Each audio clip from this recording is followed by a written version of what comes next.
you as healthcare providers need to make sure you've put in place or updated your policies and protocols and that you're prepared and protected. The purpose of today's webinar is to give you an overview of HIPAA and its basic requirements, including penalties associated with failure to comply, but also to introduce you to some of the free resources that Department of Health and Human Services has produced and published online that can assist you in compliance activities required by the law. There are a host of challenges unique to rural healthcare providers, changing reimbursement models that threaten to decrease both private and federal reimbursement, lower income patient populations, and a low ratio of healthcare professionals to patients, and just generally limited manpower and resources. This last one is true for most sole practitioner or small group providers, and almost without exception, providers would rather devote their limited resources to patient care, not to business and operational strategy or federal regulatory compliance. And so today I'm going to give you some practical, actionable advice to help you as rural providers implement or improve your HIPAA compliance and strategy. And I'll provide, as I mentioned earlier, links to free HHS materials that can help you do this in an inexpensive and efficient a way as possible. Before we jump right in, I'd like to give you a little bit more background about me and my colleagues. I am a healthcare attorney at Nixon Law Group and a principal at Redbird Law and Consulting, LLC. I started my career at the Centers for Medicaid and Medicare Services, where I focused on Affordable Care Act reforms, technology, and privacy and security issues. I continue to focus on these issues today in my current practice. I'm also a member of Healthcare Solutions Connection, which is a national network of expert healthcare consultants serving providers, insurers, developers, and vendors in the healthcare industry. My colleagues and I have a shared goal of helping healthcare entities adjust to the rapidly changing healthcare landscape we face today, both from a legal and operational perspective. And because it's relevant to today's topic, I've listed some of the relevant services I can provide, but I won't go through all of them here. I will mention that through Healthcare Solutions Connection and their network, I have access to folks who provide what I would call HIPAA-related services, such as support for capital acquisition of health IT and electronic health record technology, and HIPAA cyber liability insurance coverage. I'm probably preaching to the choir here, but as I mentioned earlier, rural providers have some very real challenges that can be a barrier to their ability to comply with HIPAA. Tough staff and budget constraints can logistically make it difficult to complete things like risk assessments and proper notice procedures, but there's also often a lack of local HIPAA expertise and technology-related challenges. I'll just note here that while this can seem like an overwhelming undertaking, HHS is aware of these unique challenges, and it is for this reason that they leave a good amount of flexibility in the HIPAA regulations. They're not completely prescriptive about how you must meet their standards, and they don't expect a two-doc practice in Roanoke has the resources of Bon Secours and Richmond. They evaluate compliance with these resource differences in mind. Even small steps toward compliance can go a long way during a HIPAA audit or enforcement action. The Health Insurance Portability and Accountability Act of 1996, or HIPAA, that's two A's, not two P's, you see that a lot, is a federal law designed to protect the privacy, security, and confidentiality of health information. HIPAA was recently amended by the Health Information Technology for Economic and Clinical Health Act, or HITECH.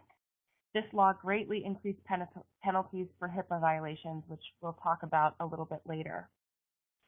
HIPAA applies to covered entities and to business associates. These are defined in the law. Covered entities are health plans, healthcare providers, and healthcare clearinghouses, which are entities that transmit or receive health information and convert them into standard transactions. These include things like billing services and health management information systems. A business associate is a non-employee person or organization that performs work or certain functions on behalf of a covered entity that involve the use or disclosure of protected health information. This can include accountants, lawyers like me, and IT vendors. Keep in mind that you as providers can be both covered entities and business associates based on your relationship with other covered entities. HIPAA requires that all business associates must have a contract known as a business associate agreement signed before PHI can be shared, and based on amendments to HIPAA, In the HITECH Act, both covered entities and business associates must abide by HIPAA and are subject to enforcement under the law. Because all of this relates to protected health information, or PHI, as I said just now. I'll quickly define that term as well. PHI is individually identifiable information in any form, including electronic, paper, or verbal, that is held or transmitted by a covered entity or business associate. It's PHI if it relates to the health condition of the patient, the provision of care to the patient, even the payment for the provision of care. So that includes billing records. If the information can be reasonably used to identify the individual, it's covered. This includes PHI disclosed in an email, in a billing statement, in a conversation you're having, in a text message. It does not just include medical records. There are two basic rules under HIPAA about how we use, disclose, and maintain patient information. Those are the privacy rule and the security rule. Privacy rule establishes national standards to protect medical records and other PHI. It gives individuals rights regarding access to their own PHI and permits the use and disclosure of PHI for limited purposes by covered entities and business associates. Generally, PHI can be shared with the individual, him or herself. PHI can be shared with an entity other than an individual for limited purposes, including the treatment, payment, or internal operations, if required by law, or if the covered entity receives assigned permission by the patient. You may, but are not required to disclose PHI to a patient's friends or family members, but only in specific circumstances. That is, if the patient agrees or consents to the sharing of his or her information, if it's an emergency situation or the patient is unable to communicate, or if the patient is deceased, you can use your professional judgment to disclose only relevant or limited PHI to friends and family. And if the patient is a minor or has a legal guardian, you can disclose PHI only to the parent or legal guardian. And if that person gives you permission to disclose it, then you can communicate with other friends and family members as well. The privacy rule also establishes patient rights and covered entity obligations regarding PHI. Those are the right to receive a notice of privacy practices, which is a document that specifies the ways that covered entities will use and disclose the patient's PHI. The right to request restriction of use for treatment payment or healthcare operations. Covered entities have the right to refuse this kind of request, but if they accept, they have to abide by it. The right to request that a covered entity send communications containing PHI by an alternate means or at alternate locations. The right to access, inspect, and obtain a copy of PHI when held in a covered entity's designated record set. That would be your medical record, basically. The right to have a covered entity amend PHI held in a designated record set to ensure that the information is accurate and complete. And the last is the right to receive an accounting of all disclosures of PHI made by the covered entity for the 6-year period prior to the date of the request. Now, in reality, the accounting is not required for many of the common disclosures, such as disclosures to the individual, disclosures for treatment, payment, and operations, and the like. Each of the above rights have associated exceptions and process requirements. So to form your specific protocols, you'll want to explore the free HHS resources I'll talk about later, or check the regulations themselves at 45 CFR Parts 160, 162, and 164. The HIPAA security rule establishes national standards for appropriate administrative, physical, and technical safeguards to ensure the confidentiality, integrity, and security of electronic PHI. For those providers that don't have electronic records or make electronic transactions, I know that there are still some of you out there. This rule does not apply to you, but for those of you that transmit PHI electronically or who maintain PHI in electronic media, I'm talking to you here. To grasp your responsibilities under the security rule, it's helpful to understand the key terms I mentioned above. Confidentiality means that the data is not made available or disclosed to unauthorized persons or processes.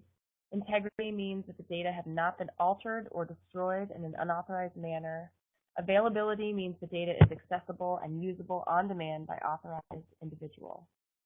The HIPAA security rules address both technical and non-technical safeguards that covered entities and business associates must put into place to secure PHI, and requires them to adopt administrative, physical, and technical safeguards defined in regulation. Some of these standards are required and some are deemed addressable, which means that you have the discretion to assess whether it's reasonable and appropriate for you to implement that safeguard. This is part of the flexibility that HHS has built into the law. Administrative safeguards are things like establishing and evaluating policies and protocols for information access, security incidents, employee training, and execution of business associate contracts. Physical safeguards are physical measures, policies, and procedures that protect your electronic information systems and related building and equipment from natural and environmental hazards and unauthorized intrusion. These are things like having locks on your doors. Facility access controls, workstation security,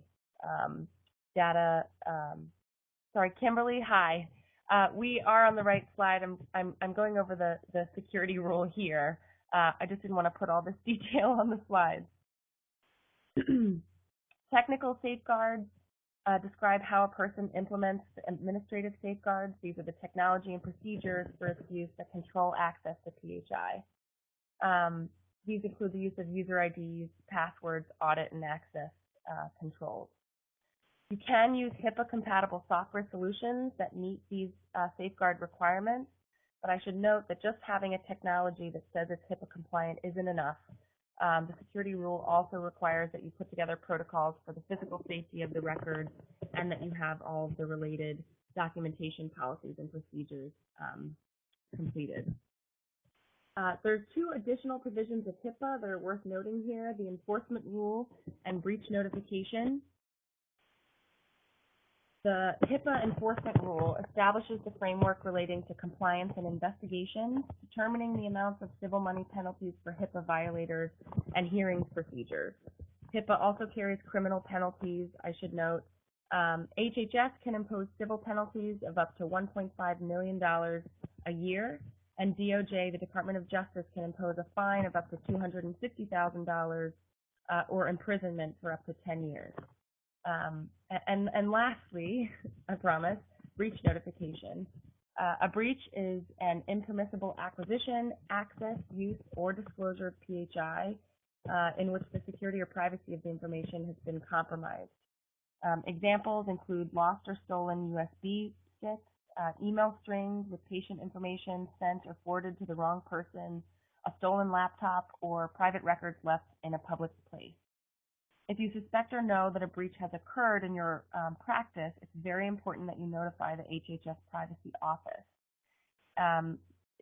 In addition, the HITECH Act made a significant change to HIPAA breach reporting requirements. Under the old rules, and this is of last year, under the old rules, reporting them was not required unless you determined there was a significant risk of financial, reputational, or other harm to the individual whose records were subject to the breach.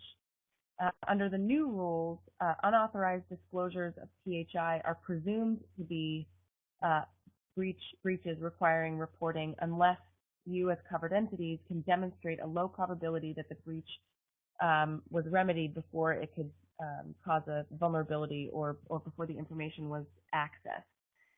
Practically what that means is if any breach of information occurs, you have a responsibility to conduct a full risk analysis to determine whether the incident can be mitigated so that it doesn't constitute a reportable breach. There are also resources to help you do that, so we can talk about those as well. The breach notification rules also require that you provide notice to HHS and to the individuals affected within 60 days. So I know that's a lot of information to take in, but that is basically the broad overview of the most significant elements of HIPAA. In terms of the tools you should have in your HIPAA arsenal, the first thing HHS will ask you for in the event of a potential audit or violation is your security risk assessment. That risk assessment helps you ensure that you're in compliance with HIPAA's administrative, physical, and technical safeguards. It also helps reveal areas where your PHI could be at risk, so it's also a sort of preemptive useful tool for you to start planning your policies. HHS recently released a security assessment tool for providers, which I'll show you in a few moments. You'll also want to make sure you draft and or update your business associate agreements and your notices of privacy practices. There have been changes since last year. You should try to establish media use, authorization, and inventory logs. For instance, make sure you have records of who has access to your computers, your files, and other physical spaces where PHI might be. You should also have breach or unauthorized use policies and procedures, as well as patient rights policies and procedures. I've already reviewed the major enforcement and penalty provisions with you, but I just want to reinforce how important it is to take these requirements seriously and to begin now with your efforts to comply. This year, we've seen some of the largest HIPAA settlements in history. I put a couple examples here, and administration officials have basically said in recent weeks, you ain't seen nothing yet. It's going to be a lot more, a lot bigger money settlements, and because of the audits, these are going to be proactive rather than resulting from notifications by the healthcare entities themselves. The Omnibus Rule, published last spring, implemented the significant penalty increases from the HITECH Act. In addition, this fall, as I just mentioned, the HHS Office of Civil Rights will begin on-site and desk audits of covered entities to assess HIPAA compliance. It is no longer reasonable to assume that HHS won't come to your door to ask you whether you're complying with this law. A couple of things they're focused on now, just for your edification, are the use of mobile devices that contain PHI. There are a lot of doctors' offices that are communicating via text, via cell phone, that are accessing emails via cell phone. These are big areas of vulnerability for HIPAA compliance. They're also looking at the security of digital copiers, and as I mentioned before, the use of the risk assessment and destruction and disposal of PHI. So to give you some practical starting points, I've made a short list of things you can do right now to get started. You can conduct a gap analysis, comparing your existing policies and procedures to new requirements. You can conduct a security risk assessment, which should be done regularly, at least annually, but that you now have a tool for, which we're still getting to. Identify and document business associate and subcontractor relationships, so that anybody who you contract with who has access to your private health information, that they are a business associate of yours, and you need to have a contract in place explaining to them what their obligations are to protect that data. You need to verify that agreements, notices, and authorizations are in place and updated as necessary. This includes your notice of privacy practices. You should develop or update your HIPAA compliance training and education programs. There are also free resources to help you do that. You should revise breach notification policies and procedures. The slide I'm going to show you with some of the free resources, there's a link to official breach notification policies that you can use. And you'll want to update training and provide ongoing awareness communication.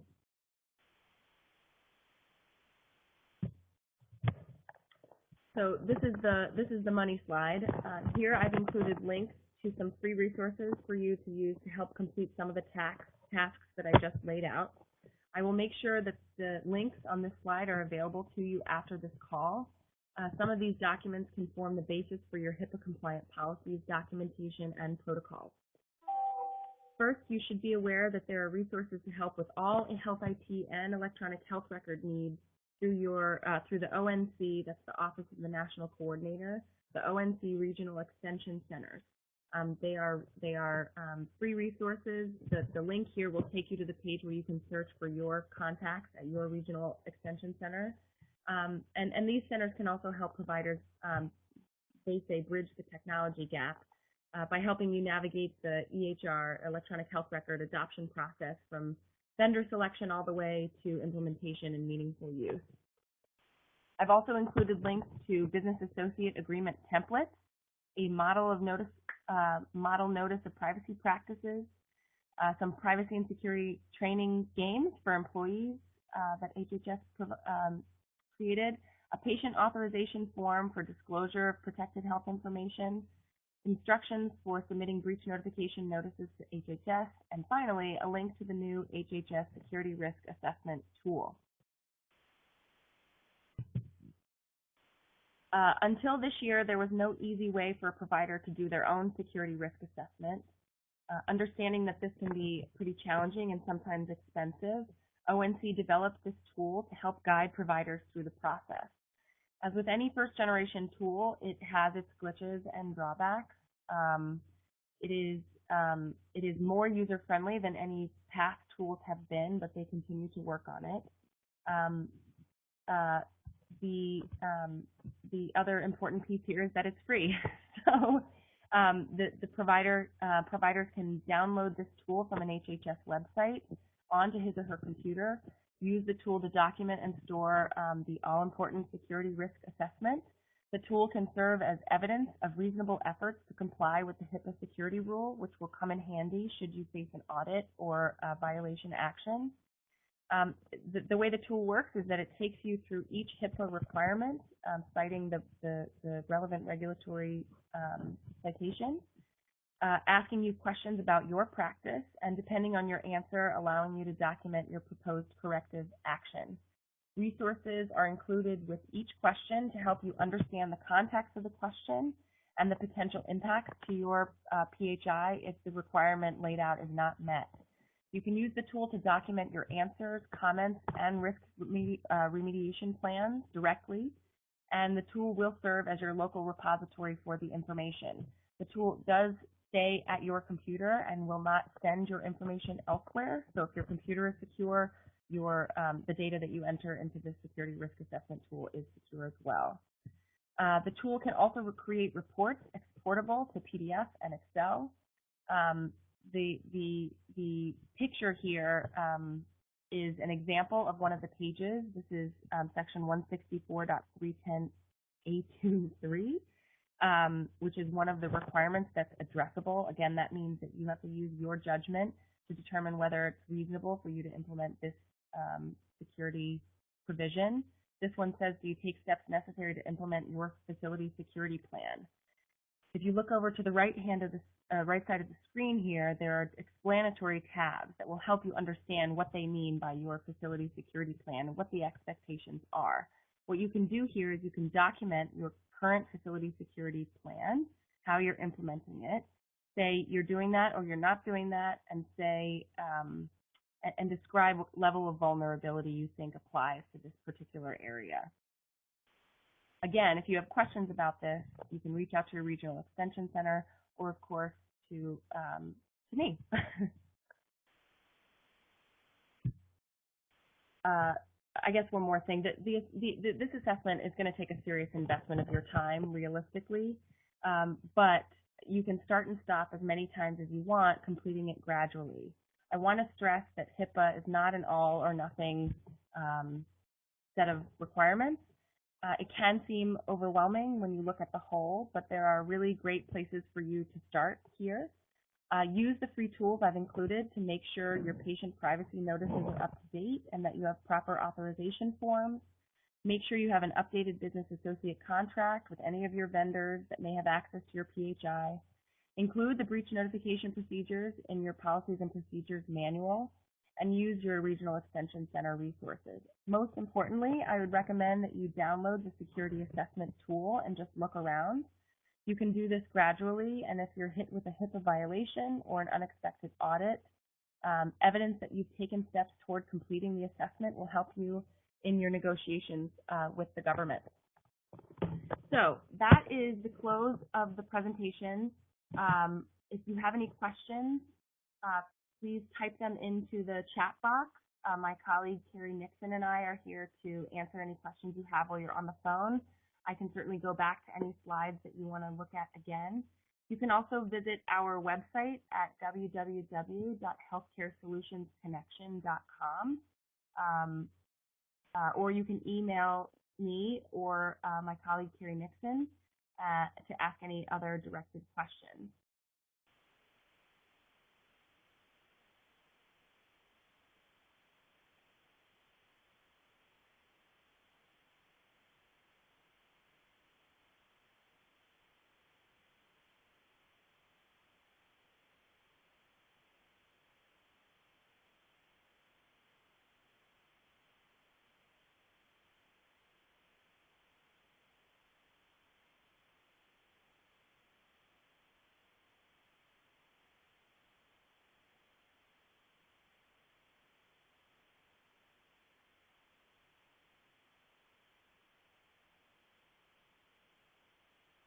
So I got a question from Kimberly. If there is a breach, you are required to notify the HHS privacy office, and any individuals that are the subject of the breach. So if you had a set of medical records that were left somewhere, all of the individuals whose medical records were in that group of documents, you would be required to individually notify each of them.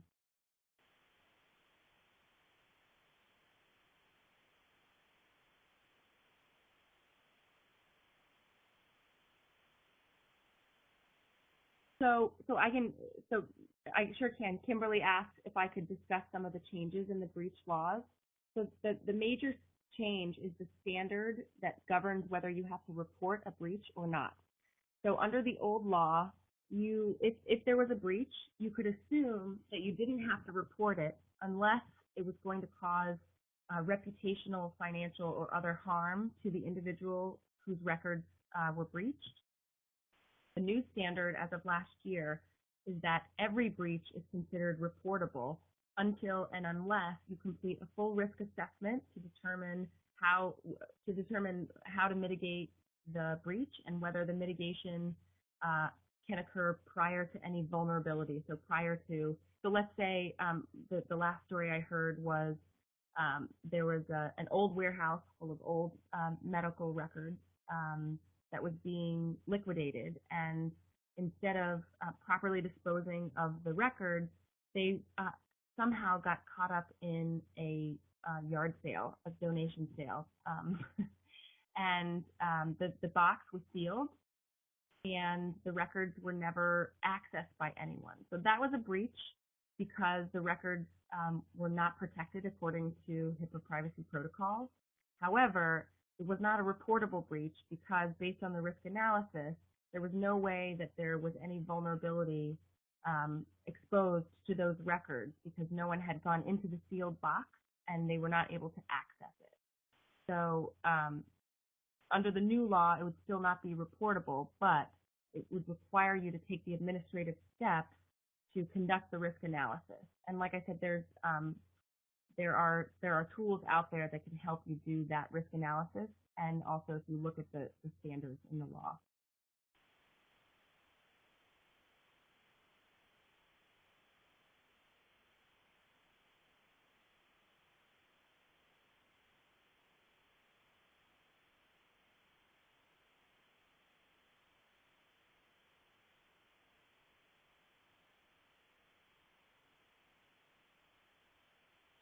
Yeah, so I will concur with my colleague Carrie.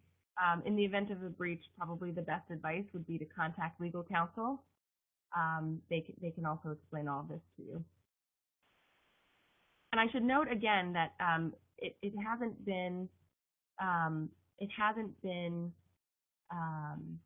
previously available, but there are new insurance policies that are targeted toward healthcare business associates that cover a lot of the expense of what happens after a breach occurs or what happens when there's a government action. And so if you have any questions about those offerings, shoot me an email and I can talk to you about that as well. What happens is, you need an attorney to advise you about what steps that you would take. If there's a reason to go in front of an administrative law judge or to cite the action, there's expenses related to that. The notification procedures can be quite expensive, and so anyway, so those are sort of new vehicles as part of your risk management strategy that you may want to consider.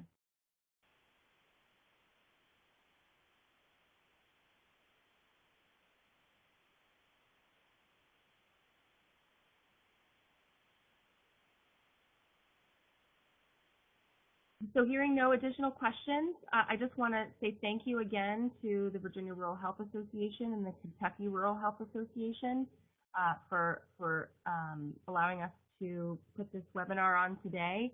I hope that it was useful for you.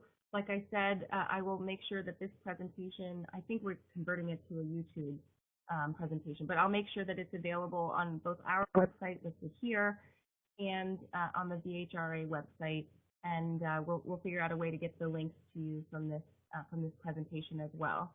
I hope you have a wonderful day, and thanks for being with us.